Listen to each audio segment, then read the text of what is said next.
will go through quickly a couple of slides. And the first thing that I wanted us to appreciate, and that has been a theme that has been communicated this morning, is that what you are dealing with, or what we are dealing with in this market, is common.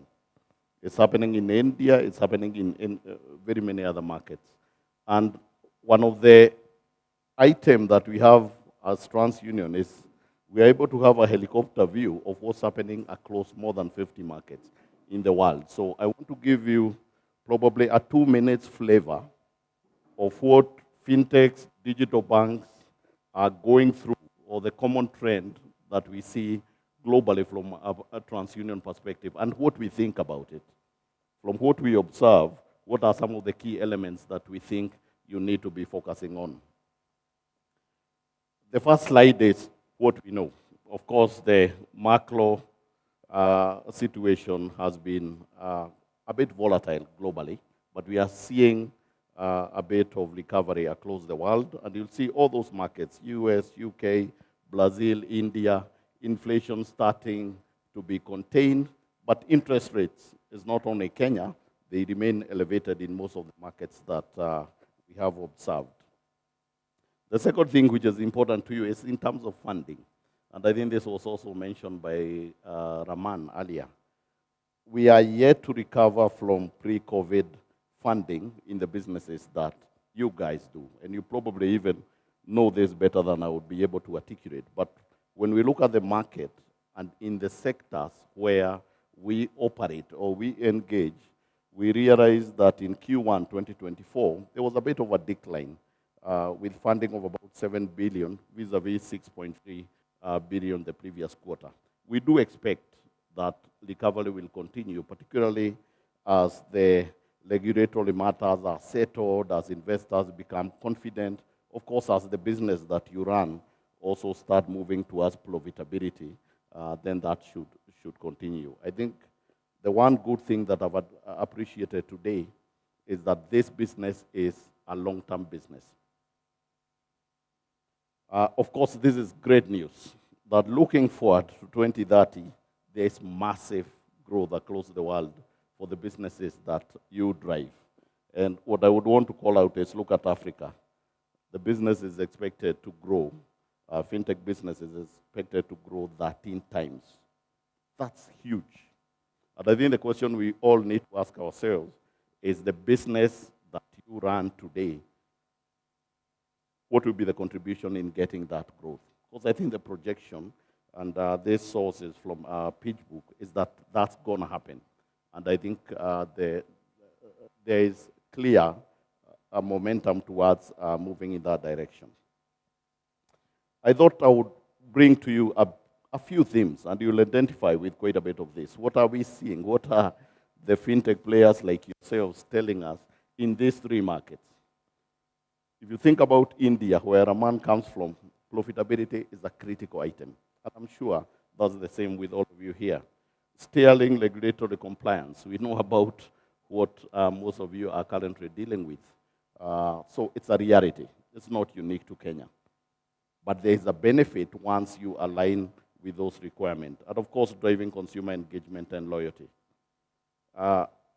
My experience has been, and I remember at some point when I was in telco, we used to say that once you engage the consumer and they are emotionally attached to you, you actually don't need to think about the competition. And I remember in a telco that I worked for, and I've seen a couple of people here who worked in that telco, we had situations whereby our competitors would be probably 60% price lower than us, but the customers will stick because there is a reason for driving that stickiness.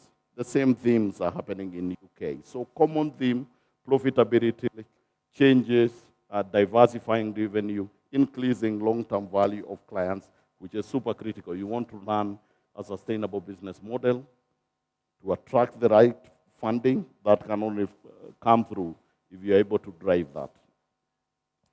Now, what can fintech do in the short to medium term? And I think a bit of this was shared earlier.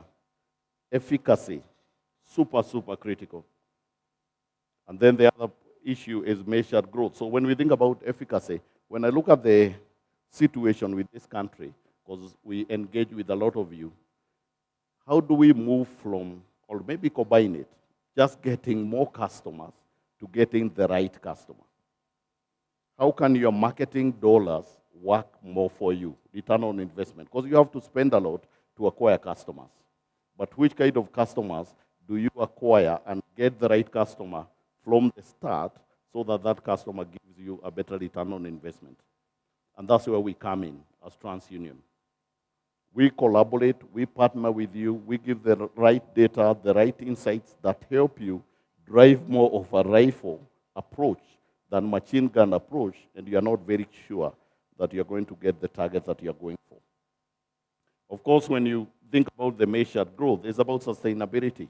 And sustainability also attracts the funding that you require in terms of looking at the customer life cycle, also a critical element. And the last one is regulatory, corporate, and governance. Super, super critical in the space that you play and in terms of the credibility that you establish once that is done. Having shared that, let's look at two slides, maybe on the highlight of Kenya Credit Industry Insight Report. This is the report that we unveiled yesterday. The report covers what we saw from TransUnion perspective and from a bureau perspective with the data we hold in terms of Q1 2023 all the way to Q4 2023. So part of the highlight is what is happening to the borrowers. The borrowers are growing. We saw about 8% growth on total borrowers from 17.5 million in Q1 to 18.9. So regardless of the volatile situation we are dealing with, there's growth that is coming in. If I compare this with what we've seen in the past, of course, post this period, the growth has been a bit more robust. It has been in double digits. But of course, we know why. We had a bit of challenges in terms of that growth. When I speak to a number of you, you tell me about Coach year's way within which you are approaching new acquisitions because of the challenges that existed. I think what I want to call out and also put a disclaimer around it, which I had tried to do with the press yesterday, but probably I didn't see that well captured, is when you look at non-performing loans or active accounts, there's a big spike of 96%. However, that has a context, because Q1 of 2023, we had removed some data, or there was credit repair framework, where about 3.94 million borrowers, mainly on mobile, were removed from the information sharing framework. So that number of Q1 is net of those borrowers. But 6 months after, I believe in probably around June of 2023, we did start getting that data back, and hence that difference. So I think that needs to be managed. It's not alarming, because it's not an orange for an orange as it were. Of course, the rest of the items are, like we've had, I think most of the results that have been released lately by most of you and also the banks, we've seen the challenge around provisions being increased because of non-performing, which is the reality that we are dealing with, which also is an area that we need to work together more.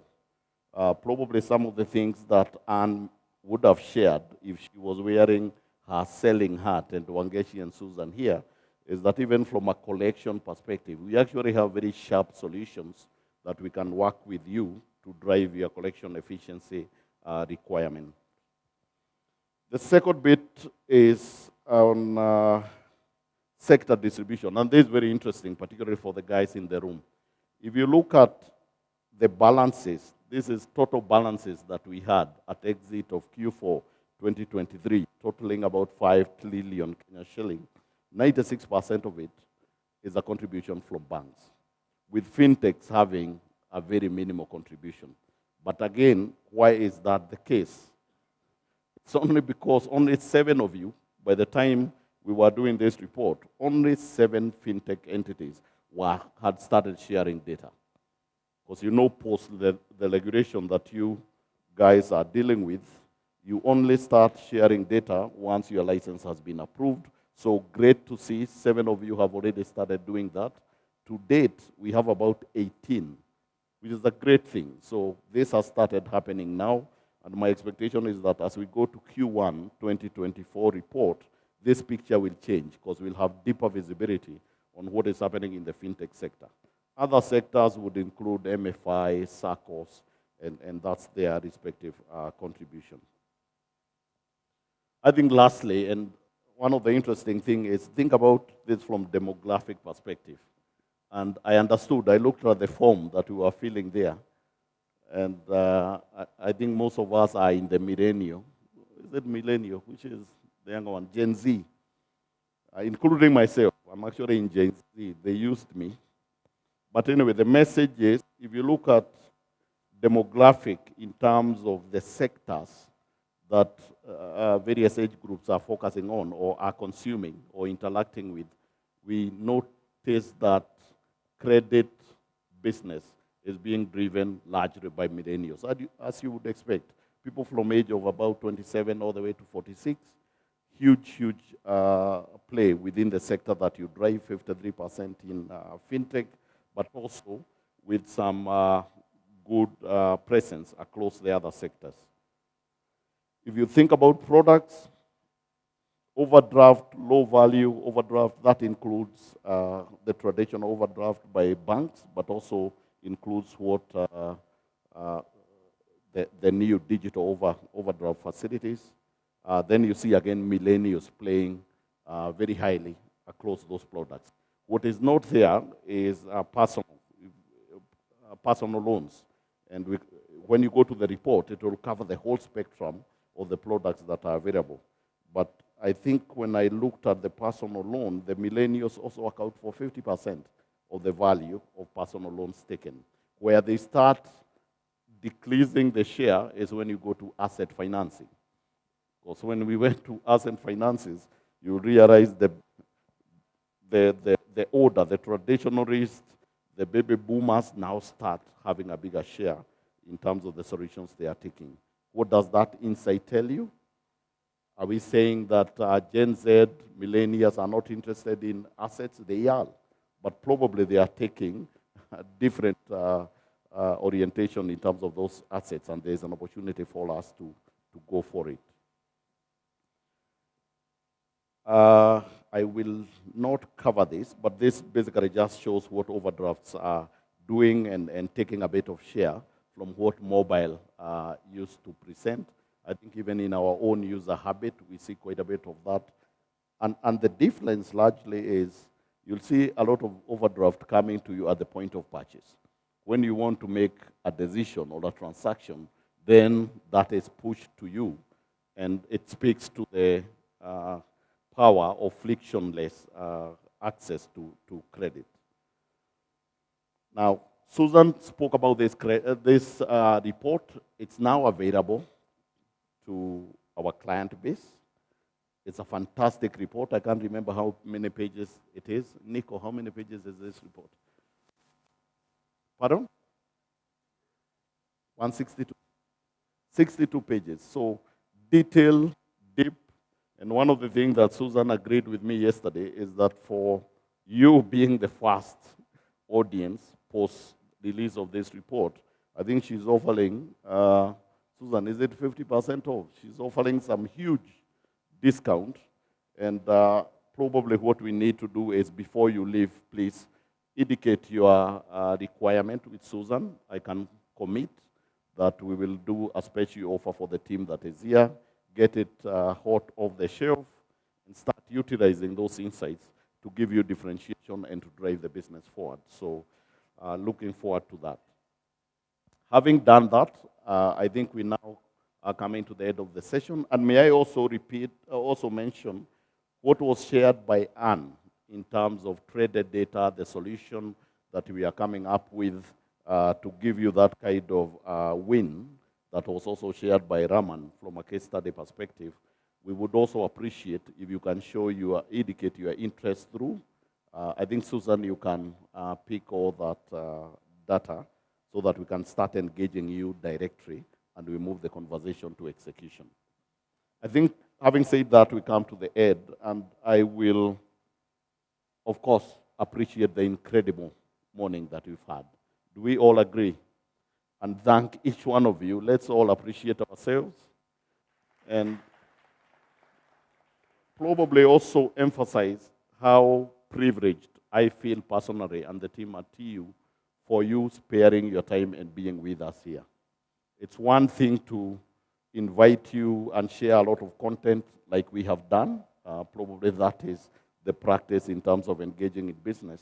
But what is critical is picking feedback from you and seeing opportunities for co-creation so that we can suit into your business model and enable you to grow. I think my view has always been growing the cake.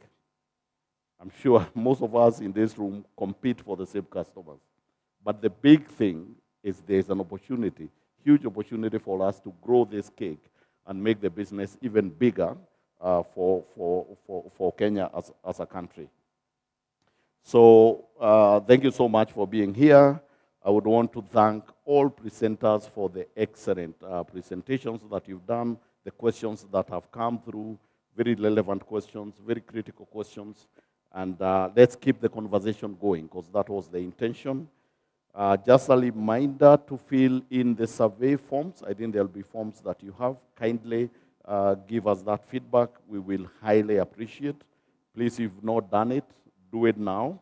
And let us get your feedback, because it helps us with the consequent sessions that we are going to be having. Now, when I sat there, what are some of the key highlights that I took away?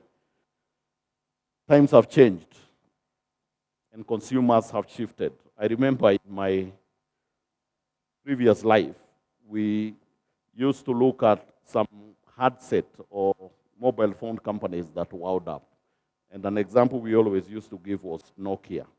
Fantastic quality. They had the best phones. Everyone used to carry a Nokia, but it's never the case now. But one of the classic strategic opportunities that they missed out on was the market shifted, and they probably did not shift the same way. Locally, there used to be companies even listed in Nairobi Stock Exchange, with due respect to a company like Everlady. Fantastic quality. When I used to go to the village, I always had to pass through the shop and buy my mom batteries. And some of us who are baby boomers here maybe also used to do that. Not sure about Gen Z. But that's no longer the case. Why? The consumer shifted. So I think there is critical importance for you to be, they say in business, only the paranoid survive. It's important for us to remain paranoid and to ensure that we are shifting and meeting the consumer trend. Traded data, I think I don't need to repeat about that. That was shared is a clear differentiator. Let's adopt it, let's suit it within our business, and let's use it to progress our business mandate. And of course, Raman clearly told us what we are going through, it's not unique to us. I think what you are going through as challenges in business is actually an opportunity. Some guys have gone through that. They've done what you would call constructive business destruction, and they are already on a growth path. But you can't do it alone. Partner, collaborate with us. Let's do it together. And that's the common thread you've seen. So lastly, Raman, let me thank you again. Raman flew in last night and is going back tonight.